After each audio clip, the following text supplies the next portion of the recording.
देखा तो नंद बाबा इत्यादि से कहा आप लोग यहीं रुको, मैं जाकर के वहां से श्यामंतक मणि जो होगी अंदर से मैं लेकर के आता हूँ। और भगवान जो है श्यामंतक मणि लाने के लिए अंदर चले गए। और भगवान ने और लिखा है कि ये कथा जो है श्यामंतक मणि वाली, ये देवी भागवत की महिमा में, देवी भागवत के महात्म्य में श्यामंतक मणि की कथा आती है। तो नंद बाबा ने तुरंत उसी समय जो है कहा अगर मैं नहीं लौटा जो है एक हफ्ते में तो तुम लोग यहाँ से चले जाना, समझ लेना मैं मारा गया। भगवान अंदर प्रवेश करेंगे और जब अंदर प्रवेश कर गए तो अंदर होता क्या है, ये लोग बाहर खड़े थे, अंदर होता क्या है, अंदर जो जामवंती थी, जामवंत की बेटी, वो मणि को लेकर के खेल रही थी, जिसे नान लड़की नहीं होता है। तो जानवर का स्वभाव बिल्कुल बच्चों की तरह होता है। तो जैसे बच्चे जो बढ़िया तार जली हुई मिल जाए खूब खेलते हैं, तो वैसे वो श्यामंतक मणि से खेल रहे थे। पूरे गुफा में प्रकाश होता उस श्यामंतक मणि का, इसे जो है देखा श्यामंतक मणि को, इसे जो है भगवान ने कहा श्यामंतक मणि यही है।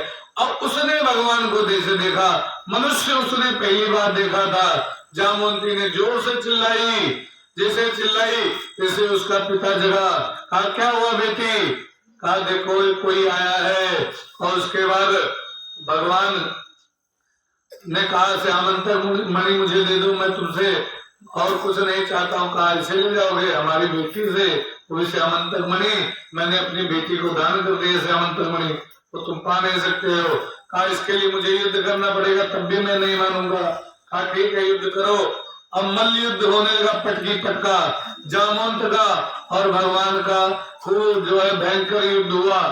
और 7 दिन का बताया था, 17 दिन बीत गए, भगवान जो है बाहर नहीं निकले।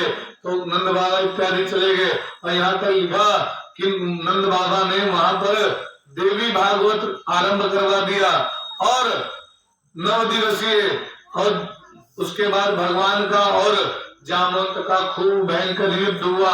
और जब भयंकर युद्ध हुआ तो उसमें होता क्या है, जामवंत को इतना पटका भगवान ने, इतना पटका, जबकि भालू से मनुष्य जीत नहीं सकता, लेकिन भगवान थे कि जामवंत का अंग अंग दर्द करने लगा, पूरा अंग प्रत्यंग वो कहरने लगा। तो सोचा ये मनुष्य होता तो इतना देर तक, इतने दिन तक हमसे लड़ करके टिकने वाला नहीं था। तो कहा तुम कौन हो? तब जामवंत से कहा तुम याद करो रामावतार में। तब जामवंत को याद आया, अच्छा प्रभु आप रामावतार में पता क्या हुआ था? रामावतार में सबने सब वरदान मांगे, जामवंत की जब बारी आई कि वरदान मांग लो, तो जामवंत जी ने कहा प्रभु मुझे वरदान तो कुछ नहीं चाहिए, लेकिन आपसे मैंने जो है युद्ध नहीं किया, अब मेरा जो है लड़ने का मन कर रहा है, मल्ल युद्ध करने का। मुझे किसी से लड़ाई नहीं करने दिया आपने, वहां पर मुझे बूढ़ा जान करके किनारे रखा था, मेरा मन कर रहा है लड़ने को और मैं कुश्ती लड़ना चाहता हूँ। तो भगवान ने कहा तथास्तु, इस जन्म में तो मैं मर्यादा में हूँ और आप बुजुर्ग हो, हमसे श्रेष्ठ हो, आपके ऊपर हाथ नहीं उठा सकता, लेकिन चिंता न करो, ये तुम्हारी इच्छा मैं द्वापर में आकर के पूरी कर दूंगा, द्वापर में मैं मर्यादा में नहीं रहूंगा। अब कहा याद आया था, हाँ अरे प्रभु आप चरणों में गिर गए। और तो हाँ वही मैं कहूँ, कोई मनुष्य होता तो इतनी देर तक टिकने वाला नहीं था, आप हो। तो कहा तुम्हारी इच्छा पूरी हो गई? कहा हाँ प्रभु। कहा और लड़ना चाहते हो? कहा नहीं प्रभु अब इच्छा पूरी हो गई। तो कहा इस भगवान ने कहा श्यामंतक मणि मुझे दे दो, मुझे इसकी चोरी लग रही है, पूरा बताया। तो जामवंत ने कहा प्रभु मैं दे तो देता हूँ, दे तो दे रहा हूँ आपको, लेकिन मैंने अपनी कन्या को दे दिया है, अब कन्या से कन्या का धन लेकर के मैं कैसे आपको दे दूं? तो कहा तब कहा अब इसका एक ही उपाय है। कहा क्या? कहा अगर आप मेरी कन्या से विवाह कर लो, मेरी बेटी से, तो श्यामंतक मणि आपको मैं दहेज में दे दूंगा। तो भगवान ने कहा ठीक है।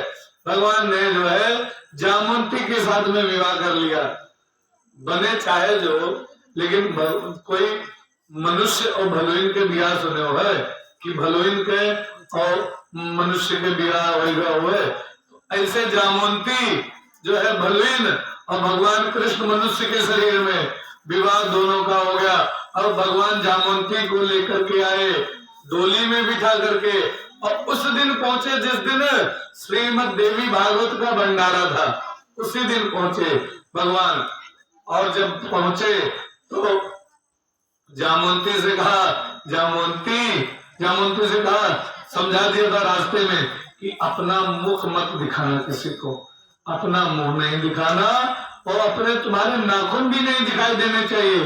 पूरा ऐसा उड़ा बिड़ा करके पिट कर दिया था, कहा कुछ भी दिखे ना। और कई बार तुम्हें जो रुक्मणी कहेगी कि अपना चेहरा दिखाओ तो दिखाना मत, तो समझा दिया था भगवान ने। तो जामवंती ने कहा ठीक है प्रभु, और जब तक तुम्हें वो जो है कुछ दे नहीं देगी तब तक चेहरा नहीं दिखाना, और जब तक मैं नहीं कहूंगा तब तक चेहरा नहीं दिखाना। कहा ठीक है। अब जामवंती पहुंच गई। अब रुक्मणी जी से कहा आओ, जो है सवती का परछो आए, जो है सब खेलर वेलर लेकर के पहुंची परछने के लिए। और जैसे परछने के लिए पहुंची, जैसे होता क्या है, जैसे परछने लगी इसे जो है वो और अपना जो है खींच करके ढकने लगी। तो कहा नीचे उतर आओ, परछ दिया। भगवान ने कहा इसे तोड़ो ना, तुम बड़ी हो, ये तुमसे छोटी है, इसको कुछ दो, कुछ दे दो फल, कुछ जो है इसको दे दो तब ये नीचे आए। तो कहा क्या दे दो, कुछ नहीं दे सकती, क्या चाहिए बोलो। भगवान ने कहा कुछ नहीं, केवल एक एकादशी के व्रत का फल दे दो। कहा अच्छा ठीक है। एक एकादशी के व्रत का फल दे दिया, और फल लेकर के उसके बाद उसके ऊपर चीटा मार दिया। कहा उतरो नीचे, लेकिन नहीं उतरी। तो फिर रुक्मणी जी ने कहा जानी थे बड़ी विश्व सुंदरी हो, वो सुंदरी नीचे उतरी हो। तो भगवान ने कहा तथास्तु, जो तुमने कहा है ये सत्य हो। अब वो जामवंती से भलोइन से बड़ी सुंदर औरत बन गई। और उसके बाद जब बाहर निकली तो रुक्मणी देख करके हैरान हो गई। इस प्रकार भगवान का दूसरा विवाह जो है रुक्मणी जामवंत के जो है जामवंत की पुत्री जामवंती के साथ में हुआ।